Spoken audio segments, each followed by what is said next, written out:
rooms with no doors. There are places that exist only for those who hesitate. Places you do not plan to visit. Places that appear only when you are too tired, too distracted, or too afraid to keep going. Tonight's story is about one of those places. A motel that does not appear on maps. A motel that does not let its guests leave. A motel that does not need locks, because its rooms have no doors. This is Rooms with No Doors. Evan Miller had been driving for 9 hours when the road began to loop. At first, he didn't notice. The desert highway was empty, flat, and featureless, the kind of road where time stretches and memory blurs. Evan had left the city before sunset, promising himself he would stop only when exhaustion forced him to. That moment came somewhere after midnight. He passed a rusted mile marker, mile 217. The sign leaned slightly to the left, its post split near the base. 20 minutes later, he passed it again. Evan frowned but kept driving. Another 20 minutes passed. The same sign, same crack, same lean, same flaking paint. His radio hissed with static. His phone lost signal, then shut off entirely. Not even a dead battery warning, just gone. The darkness outside his headlights felt thicker now, like fog without moisture.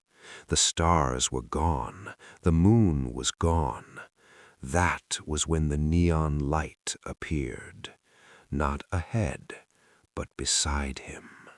The sign buzzed as Evan slowed the car. Vacancy. The letters flickered unevenly, red and blue fighting for dominance. Beneath them, barely illuminated, was the motel's name, Hollow Creek Motel. Evan didn't remember turning the wheel, but suddenly he was in the parking lot. Engine off, silence.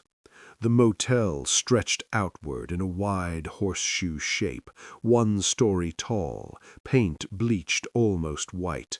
Most windows were dark. 3 glowed faintly, their curtains tightly drawn. The office light was on. As Evan stepped out of the car, the air hit him like something stale and metallic. Old rain, rust, cigarettes, and something else underneath it. Something human. The bell on the counter rang too long. The clerk appeared from a back room, his movements delayed, unnatural. He wore a white shirt stained permanently yellow at the collar. His name tag was blank. "A room?" the man asked. Evan nodded. The guest book was heavy, its pages thick and yellowed. Names filled every line, stretching back decades. Some were neat, others were frantic. Many were crossed out violently. "Long history," Evan said. The clerk smiled. "People pass through," he replied. "Some stop." The key slid across the counter. Room 6. Before Evan could leave, the clerk spoke again. "Midnight matters here." He leaned closer. "Do not open your door after midnight. Do not look through the windows. If you hear someone crying, no matter how human it sounds, do not respond." The door closed behind Evan with a final, heavy sound. The room was wrong. Not broken, Not dirty, just wrong. The ceiling felt too low, the corners too sharp. The wallpaper's floral pattern almost formed faces when stared at too long. The mirror above the sink reflected Evan, but a half-second late. The TV showed static, darker than black. His phone turned itself on. You were not supposed to stop. At 11:47 p.m., the crying began. A child's voice, lost, afraid, begging. At 11:58 p.m., it turned into laughter. At 12 a.m., something slammed against the door. The handle twisted violently. A voice whispered through the crack beneath the door. You hesitated. Morning never truly came. The light behind the curtains glowed gray and sickly. When Evan looked through the glass, he saw not the parking lot, but an endless hallway of identical rooms. Every door marked 6, every door open. Inside each room stood a person, all staring. One stepped forward. It was Evan. The clerk did not raise his voice. He did not threaten. He simply explained. This place exists between decisions, he said, walking slowly down the hallway as the walls stretched and bent around them. Between staying awake and falling asleep, between continuing forward and stopping. Evan noticed then that the carpet beneath his feet was damp. Dark stains bloomed where previous guests had stood too long. You think you arrived here by chance, the clerk continued, but you were slowing down long before you saw the sign. Doors along the hallway creaked open. Inside each room, Evan saw moments frozen in time. A man gripping a steering wheel, eyes closing. A woman crying into her phone with no signal. A family arguing, the car stopped on the shoulder. All of them hesitated, the clerk said, and the motel listened. Evan was pushed into room 6. Room 6 was no longer empty. Figures stood along the walls now, their bodies stretched thin, their faces half erased like smudged ink. They whispered constantly. Regret, exhaustion, last thoughts. One woman stepped forward. I stayed because my son was tired, she said, her voice breaking into static. I stayed because I thought one night wouldn't matter. A man laughed softly. I opened the door, he said. I thought I could help. They all turned toward Evan. And you? They asked in unison. Evan had no answer. Time stopped behaving. The clock in room 6 cycled endlessly between 11:46 p.m. and 12 a.m. Every cycle brought new sounds, knocking, scraping, voices pretending to be human. Sometimes Evan heard his own voice outside the door, begging to be let in. Sometimes the clerk stood in the hallway, watching. Soon, he would say. Evan tried everything. He smashed the window. It revealed another room. He ran down the hallway. It looped back to room 6. He attacked the clerk. His hands passed through him like smoke. "This isn't a prison," the clerk said gently. "It's a pause." Evan screamed. Evan began to change. His reflection stopped matching his movements. His voice echoed when he spoke. The room listened now. When Evan thought about leaving, the walls groaned. When he accepted staying, the pain eased. That was when he understood. The motel did not trap people. It waited until they gave up. Evan stood behind the desk. The bell felt familiar beneath his fingers.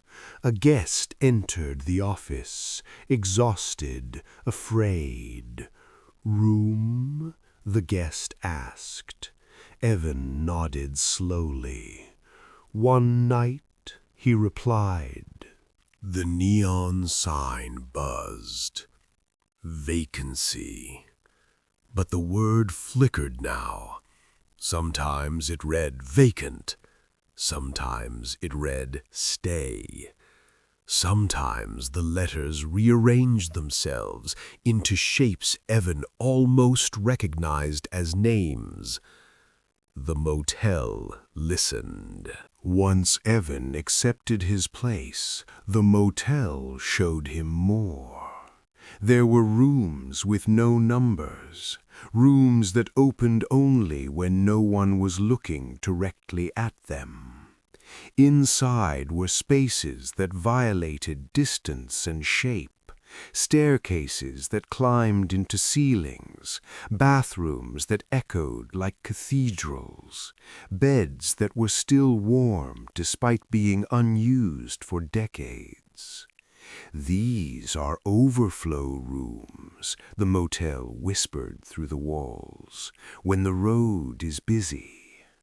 Evan saw rooms filled with luggage but no people, and rooms filled with people who no longer remembered why they were there.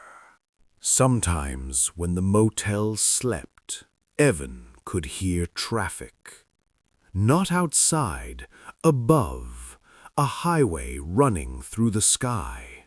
Cars drove endlessly overhead, headlights passing like stars. The motel was beneath the road, not geographically, but conceptually, a place fallen through the cracks of motion. Not everyone arrived by car. Some guests wandered in on foot. Some appeared suddenly in rooms they did not remember entering. A truck driver who had blinked too long, a couple arguing about directions, a teenager running away from home. Each one brought the motel a different flavor of hesitation. There were rooms Evan was not allowed to open. Behind their doors came screams that never paused for breath. The clerk before him had warned him once. Those rooms opened their doors after midnight. Evan learned to walk past them without listening. Sometimes someone ran. They reached the parking lot. They touched their car. The engine turned over, and the world folded. The motel always gently corrected itself. The runner would wake up in room 6, crying. The motel learned Evan's thoughts. It replayed his memories in empty rooms. His childhood bedroom, his mother's kitchen, the last place he had felt safe. Each memory degraded over time, becoming slightly wrong. The motel did not steal memories, It wore them down. Occasionally, Evan heard the road calling, a low hum, a vibration in the walls. The motel grew restless during these moments. Lights flickered, doors rattled. Another hesitation was approaching. Evan stopped counting time. He worked the desk. He cleaned rooms that refilled themselves. He gave warnings he knew would be ignored. Do not open the door after midnight. They always nodded. One night, Evan looked up. The guest standing before him was you, exhausted, looking for rest. He slid the key forward. Room 6. The motel listened. If you are driving right now, if your eyes are heavy, if you see a light where none should be, keep going. Because the moment you hesitate, the motel already knows your name.